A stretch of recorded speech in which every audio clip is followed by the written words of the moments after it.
يا ولي رجع في تدو رجع قدو وانا برا قبضو هندا أنا سيفان كنا يو رجع في دتي إمو أكنا مبراه تكني ويت جتو لشيء نتكني ده أكن أنا نمبرو ستي وما لك أشيسان أكن نمبرو التين بتر أكن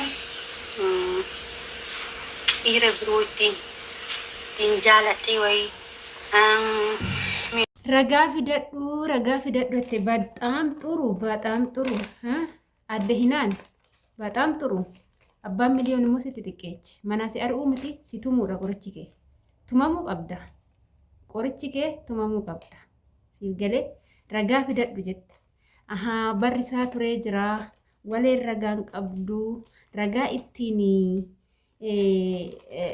dhugaashii baafattu hin qabdu jettee yaadde waleen gowwaa miti dhugaan sinitti maal waleeni gowwaa miti maaliif seetan yeroo hunduma waraqanni kun faayidaa guddaa namaaf qaba yoo akkanatti ilaalan waraqata kunuuti ilaal ragaan ani baadhee deemu kunuutti jalqaba irratti ashamaa harka fuunee kabajamtootaaf daawwattoota hordoftoota keenya nageenyi koo kan jaalalaa fi kabajaa bakkaa fi lafa jirtan siniif haa baay'atu hordoftoota koo anis obboleettiin keessan bakkaa fi lafa jirutti waaqayyoof galannaa ga'u nagaa fayyaa kootidha akkasumas immoo warroonni ilaalcha gaarii naaf qabdanis warroonni ilaalcha badaa naaf qabdanis hunda keessanuu ani immoo godheetan sin jaaladha maaliif jennaani ani hunda keessaniyyuu nama balleeche gorseen deebisa malee itti hin dallanu jechuudha hinaan immoo wanti ishiin na aarsitee jettee wantootan keessanis gaafadhee natti himi eecha goote waan kanaa natti himi jedhee kadhadhee naman dadhabeedha jechuudha wanta dharaa malee na arrabsu malee didde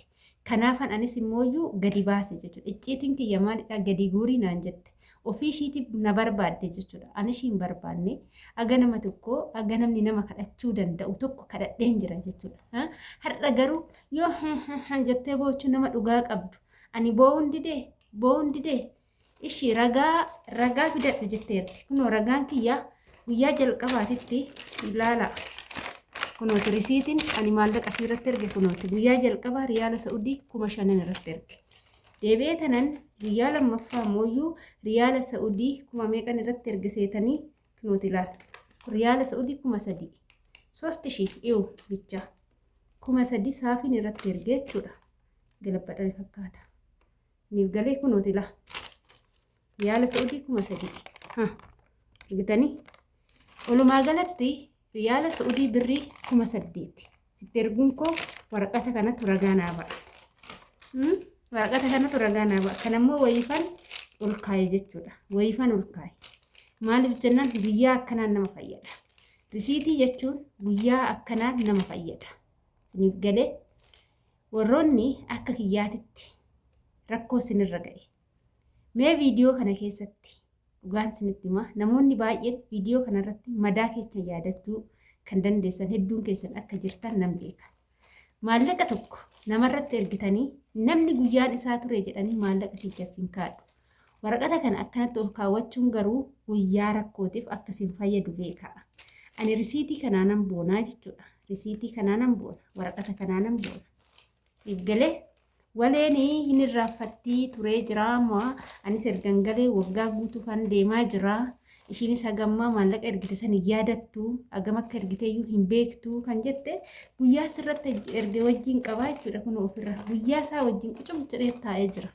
guyyaa fi sa'aatii sirratti erge wajjin jira jechuudha asirra kanaafuu rakkatiin ani ragaa malee zim jedhee gadi ba'ee siin lollee sitti sin dubbanne ofii keetii akka kabajaa ofirraa fuute ani baay'ee si kabaja aga nama tokkos baay'ee si jaaladha ammallee sittaa dubbadhu siinaa lolu malee baay'ee si jaaladha namummaa keetiif si jaaladha nama ta'uu keetti sirta si jaaladha garuu hojii kee tokkichallee sirraan jaaladha asumarraan illee abbaan miliyoon miskiina omaan beeku jettee irratti qoostu kana waan isa dhossitee hojjettu kana osoo dhiistee siif wayya wanti dhossitee hojjettu si kasaarsaa akka jiru beeki wanti dharaan deeman nama kasaarsa malee nama hin fayyadu jechuudha siniif galee nama hin fayyadu kanaaf asumarraan illee shamarran gola madaamii hojjettan jechuudha viidiyoo waa'ee kanarratti ergaa kanan sinii qabu waraqata kana akka salphaatti hin ilaalinaa waraqata kana akka salphaatti hin ilaalinaa Gaafa gara biyyaa maallaqa ergitan waraqata kana ijoolleen qoshaashatti gattan ni jirtu. Ijoolleen akka oduuttuu hin qabanne ni jirtu. Mee meeqan hojjedhe waggaa tokko keessattuu maallaqa meeqan gara Itoophiyaa erge jettanii herreegdanii argachuuf waraqanni kun isin fayyada. Namni aguma fedhe soo ta'e nama dhiisaatii kompiitarruu waan irraanfata waan ni dogongora. Agam akka ergitan waggaa keessatti irraanfachuu dandeechu. Maaliif jennaan nuti gola madaamii keessatti waa baay'ee hojjenna. Hojiin keenya waa guddaadha. Wanti nu hojjennu waa guddaadha. Guyyaa tokko keessatti hojii guddaa hojjechaa oolla jechuudha. Innaa gaafa immoo namni tokko waan tokko goonee yookaan maallaqa ergineeti maallaqa sanniin irraanfanna. Innaa nama kanaan waan akkanaas irratti ergeen jira yoo jettee namni sun si kaada. Yeroo si kaade risiitii kana hin qabdu yoo ta'e nama san amansiifachuu kongumallee hin dandeechu. Biyya keessas jiraadhu, biyya alaas jiraadhu. Yeroo namaallee maallaqa liqeessitu yeroo ammaa harkatti namaa maallaqa hin kennan jechuudha. Biyya keessatti illee baankumaan bilbilaaf fa'aa walii ergu. Garuu risiitiin gahee guddaa taphata. Dhugaan isinitti hima ragaa guddaa taphata jechuudha. Kanaaf risiitii yeroo kamiyyuu yeroo waa bittanis yeroo waa baastanis risiitii sana ol kaawwadha. Isin fayyaddi waan ta'eef. Ana haadha na fayyaddeerti. Ragaa hin qabdu. Waleen ragaa hin qabdu. Yaada haasofti ni sobdi. Ragaa qabdi. Kan ishiin maallaqa kana narratti ergite ragaa qabdi jette. Ani immoo qarshii riyaala Saa'udii 8,000tti ergu kun ragaa kanan qaba jechuudha. 8,000 gizee tokko galchuun hin danda'amu jedhanii bakka lamatti addaan na baasisanii na ergisiisan jechuudha guyyaa sana. Gizee tokko 5,000 gizee lammata 3,000 naaf dabarsanii jechuudha. Siniif galee innaa riyaala kana keessaa birri Dubaayitiin 500 bilbila 3 naabitiin jedheen. Ishiin Dubaay irra galti bilbilli Dubaay gaariidha naan jennaanan 500 birri Dubaay 500 bilbila naabitiin jedheen. Birriin keechan xiqqoo birrii keenya ni caalaati. Ani immoo 50 irra godhee tanan siif kennan jedheen. Bilbila 3 50 gizee 3 yoo irra goone meeqa taasinitti fakkaata 650 ta'a. Birriin moobaayiliitti ba'e meeqa 650dha. Birriin kiyya ishii harkatti hafee birrii 6,350 harka ishiitti irratti hafe. Maallaqa kana eecha goote? Maalitti goote? Itoophiyaatti sharafsiisiitiin jedheen. Birri Itoophiyaatti naa sharafsiisiitii adaraa kee nama amanuu qabu sisirta si amanaati. Akkaawuntii maqaa keetiinis naa baniiti irratti naa galchi. Gaafan akka tasaa sii galee guyyaa tokko na fayyaduu danda'a maallaqni kun hin jedheen. Maallaqni sun waaqa galchitee lafa galchitee hin beeku jechuudha. Akkaawuntii irrattis naaf hin galchine. Deebiteet immoo ani kan maallaqa miti kan na aarse. Maallaqaa miti kan na aarse. Bilbila abbichi ishiin bilbila kenniteef sun bilbila ani ittiin naa gali jedheenii ergadhe. Isaan garagaree yeroo na dubbisuun isan na gube jechuudha. Teef galee isatu akka ibiddaa na gube. Maaliif? Har'aan shinti beetii gandaa dhiqee fida maallaqa sana. Shinti udaan dhiqee fida jechuudha. Jaalattee jibbitee udaan dhiqee fida. Hin beektaami dhiqaa baateemi udaa san dhiqaa baateemi. Shinti beetii gandaa dhiqaa baateemi paantii gandaa miiccaa baateemi. Asitti biyya keenyatti dhaladhee hagan guddadhe paantii dhiiraa miiccee hin beeku. Garuu biyya Arabaatti miiccatan jira. Miiccuu keessa darbee nan tokkosaa jechuudha. Ijoolleen paantii tokkostan hin jirtanii gola madaamii keessa teechanii nan tokkosaa jira. Kan isaan irratti gadal ba'aa deeman jala deemee dhiqa. Ijoolleen asitti waan gootu daa'imman waan isaan hojjetan waan isaan balleechan akkasumas immoo uffata isaaniitti irrattu kan alba'antu jira ijoolleen jechuudha. Isa hunda miiccee jiraachaa gola madaamii keessatti bar teenyee yookaan immoo bashannanneetiin miti maallaqa kaffinu. Waan hojjennu ati sirriitti beekta. Ati sirriitti beekta. Hojii gola madaamii ijoolleen gola madaamii jirtan sirriitti namaa hubattu. Ijoolleen keessattuu hojiin mana madaamii sin garafe, sin qunxuuxe. Hojiin mana madaamii likkii sin agarsiisee shilingiin takka yoo badde akka ibiddaatitti sin guba maallaqni sun dhugaan sinitti maan. Ani sinitti miira kaleechas ta'ee har'as ta'e jechuudha. Maallaqni biyya Arabaa sumni yoo badde akka ibiddaatitti hin gubadha. Garuu Itoophiyaa keessatti hojjedhee maallaqni fidu miliyoona duna jalaa badee umaanatti fakkaatu sinin jedheera. Maaliif jennaan garaagarummaa qaba waan ta'eef. Garaagarummaa ani kan naguu keessa beektanii yeroon uffata warra dhiiraa miiccu. Uffata ijoollee warra dhiiraa miiccitan agam akka nama jibbisiisu baay'een keessan uffata adii gizee uffatanii gizee baafatanii kana san jedhee isinitti himuu hin danda'u. Agam akka hooqis nama godhu. Isa san dandeenyee dandamadhee liqimsee miica. Kanan na guba. Shintibeetii isaanii seenee dhiqaa. Kanan na guba. Maaltu na mudata beektanii gizee baay'ee shintibeetii isaanii yeroo dhiqu. Isa kirsii yookaan immoo teessoo irra taa'anii shintibeetii keessa ni jiraa mitiire. Isa san irratti taa'anii sagaraa ofii hojjetanii jarri. Dhugaan sinitti gugudduma kana ijoollee dhiiraa gugudduma kanas akkas godha. Saniin booda isa san bishaan itti gadi naqanii qadaadanii biraa deemu. Waleen ta'echan immoo miskiinni jechuudha. Qursii nyaattu ganama ganama. Hojiitti fiiddi. Hojii fixadheen fataa jedheen taa'ee nyaadha jedhee yaada. Warroonni wanni husin mudate yoo jiraattan. Saniin booda walalaan ta'echan mana xaxxaraddee fixxee shintibeetii dhiquu qabu jettee fiiddetti shintibeetii sinii dhixxe.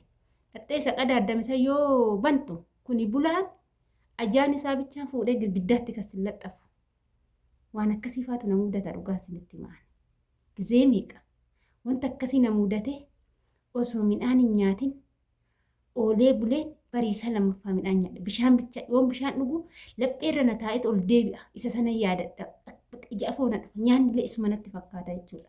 Kana rakkanne ilaali. Kana hojjenna. Siif galee addee. Siif galee siif haa galu addeemee. Ani jechoota badaa jedhee si arrabse kanaan duratti dhiifama. Miira keessa galee malee si jibbeetii miti sin jaaladha dhugaa. Ammallee taana sin jaaladha. Olitti bu'uun keenyas ani oduma si jaaladhuun si arrabsaa jirammoo. Siif galee warroonni nu jala deemtanii anaaf ishii jidduutti waan hin taane barreessitan aniif ishiin guyyaa eegganna malee dubbiin keenya furmaata argachuun isaan oolu. Isin immoo gaafa san lafatti haftu. Biyaansi jechuudha. Biyaansi. Ana wanna feetan jedhaati na arrabsaa. Biyaansi abbaa miliyoona na arrabsinaa.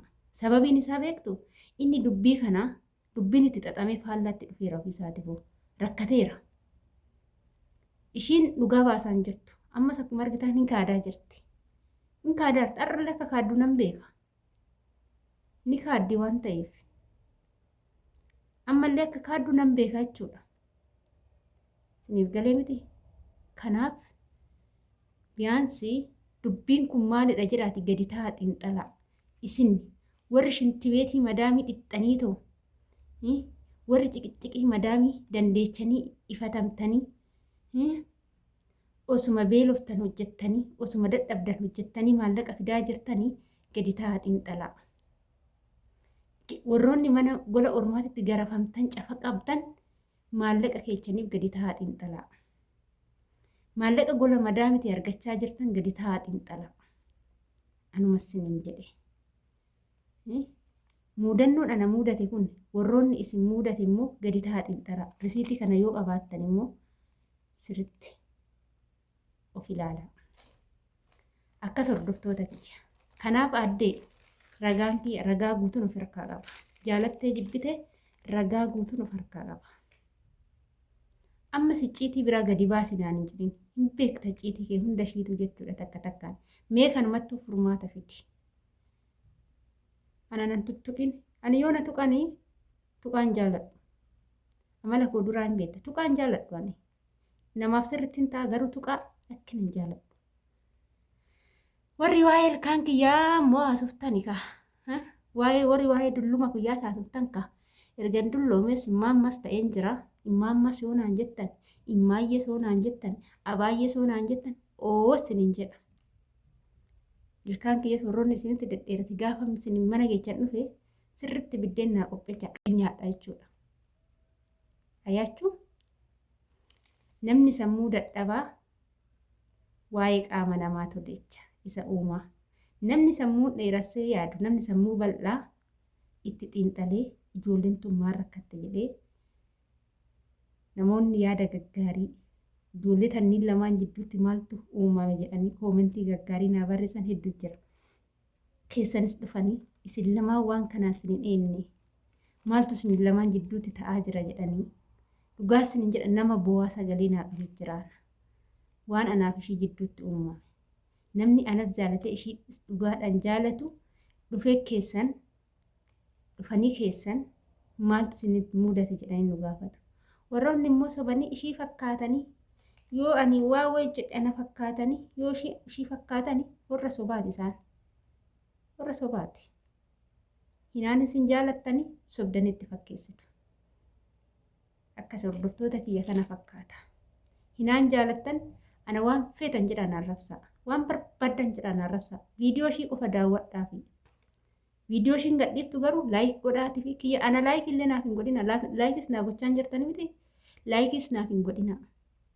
Warroonni laayikii naa gochuun harki qubni kun garaasin nyaate jechuudha.